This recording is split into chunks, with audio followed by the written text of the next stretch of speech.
Let's talk briefly about mentors, getting them, keeping them. I believe that we are basically the product of our thoughts, that the thoughts and the beliefs that we have in our brain are the reason why we do the things that we do. And the source of our thoughts, the thing that influences our thoughts, are other thoughts, which sounds weird and woo-woo, but our brains are basically sponges. They're basically normalizers. So whatever we're taking in, our brains normalize, and that becomes our beliefs. That becomes what we think about. And then it's the product of what we create, it's the product of what we focus on.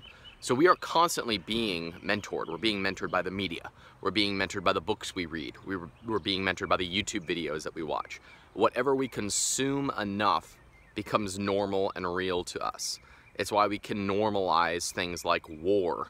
We can normalize happiness. We can normalize millions of dollars or poverty. Whatever we're surrounded with on a regular basis becomes our standard, and that's what we create. But when information, when outside influence comes from a position of authority, like the media, like a mentor, we take it more seriously.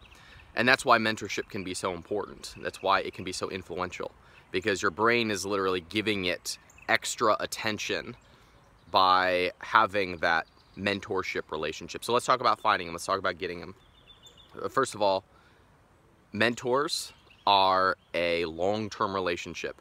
They're things that need to be nurtured. They're things that need to be courted, just like a romantic relationship. The thing that will turn people off, and I know this from experience because I'm approached with this all the time, is when people just flat out say, "You don't know me, but will you mentor me?" No, of course not. All exchanges, all interactions between people are value exchanges. So when two people do business together, one person is after something, another person is after something, they're coming together to get their own purposes. Mentorships are no different. Mentorships are exactly the same. Now, some mentors might have altruistic reasons that might want to give back because they want to feel good about themselves. They might see something in you and see you as a potential partner or employee, or they might get pride out of the fact that some of their ideas, some of their beliefs are being passed on to someone else. And that's the most common type of mentorship.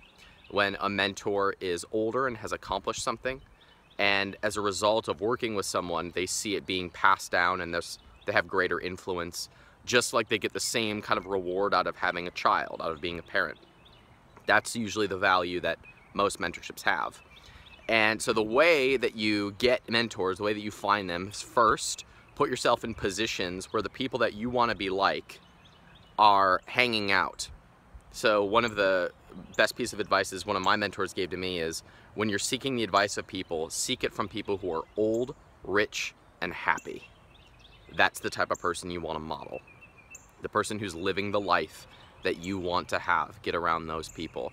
Now, if you don't have those people in your life, where do they hang out and how might you infiltrate them? I have a bit of a strategy that I will share with you, and it is called building your success network. So a success network would be those 10 people who are supporting you in your goals, those 10 people that you're surrounded with on a regular basis who are influencing your thoughts.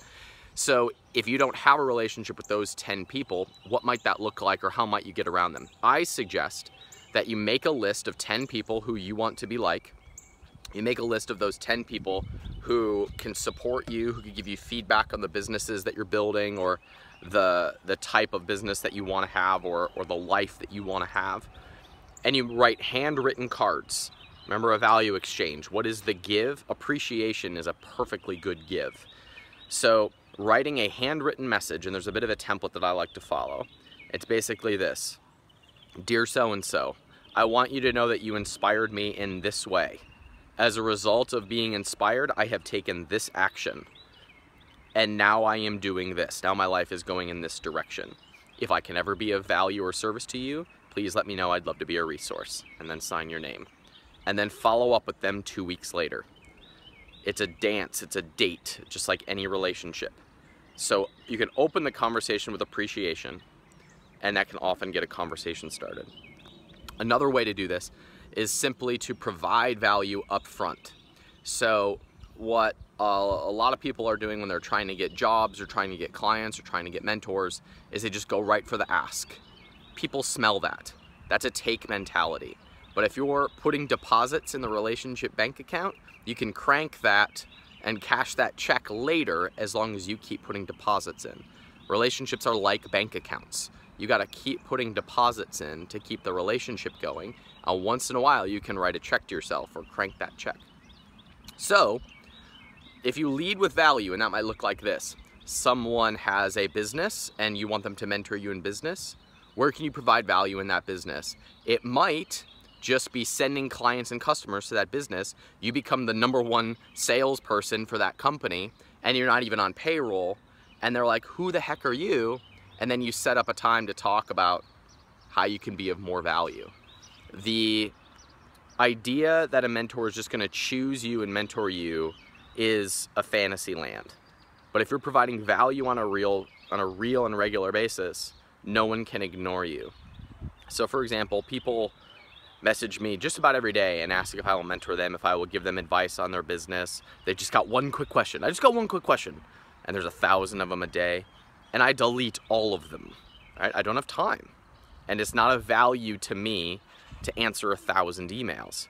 But if someone comes into that door or sends customers to that door every day, or they're constantly providing value for us, they're constantly talking about us, they're sharing our message, they're sharing how capitalism and freedom is the way to make a difference in the world. In fact, half that office over there are people who did exactly that. And then they came to me and they said, I'm looking for an opportunity, I'm willing to move across country, I'll bring my whole family there.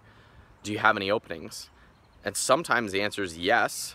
But in one case, there's one person, Tyler, in that office, who we didn't have a spot for him, but he had provided so much value, we said, come on down, we'll find a spot for you. And now he's a rock star on that team. And I'll do whatever he wants. Like, I'd bend over backwards for him. He wants to start a business, I'll support his business. I'll invest in his business. I'll mentor him in his business. We go to lunches and we talk about how he can grow, about what contacts he can make.